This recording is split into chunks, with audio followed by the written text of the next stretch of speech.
Nakuna ng CCTV ang panghahablot ng isang lalaki ng cellphone ng isang estudyante sa Quezon City. Tumakas ang suspect sakay ng nag-aabang na motorsiklo. Naplakahan ito ng kasamahan ng biktima.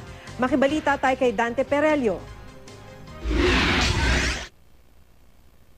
Matapos salyahin ang biktima, ang kanyang cellphone mabilis na nakuha. Ito ang mga tagpong nakuna ng CCTV noong September 22 sa barangay Laging Handa sa Quezon City. Ang suspect mabilis na nakatakbo at nakasakay sa naghihintay ng motorsiklo. Bago nito, nagkukwentuhan lang ang biktima at 3 kaeskwela nang dumaan ang suspect sa kanilang harapan. Pero lumayo pa ito kasabay naman ang pagdaan ng isang nakamotorsiklo na huminto naman sa di kalayuang kanto. Ilang saglit pa, bumalik ang suspect at kinausap ang nakamotorsiklo habang pasimpleng lumilingalinga sa 4 na estudyante. Nang makatsyempo, nilapitan nito ang mga estudyante. Dito na naganap ang panunulak at pagkuha sa cellphone. Mabilis mang nakaalis ang suspect at kasabwat pala niyang motorcycle rider na aplakahan naman ang motorsiklo ng isa sa mga estudyante. Bineberipika na sa LTO kung kanino nakarehistro ang motorsiklo.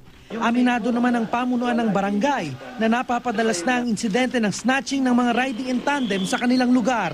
Routine na rubing, tapos ina-advise yung mga passers-by o residente ng mga barangay Laging Handa, estudyante man, na huwag magpapakita ng anuman na pwedeng makuha sa kanila o may snatch. Dante Perelio, GMA News.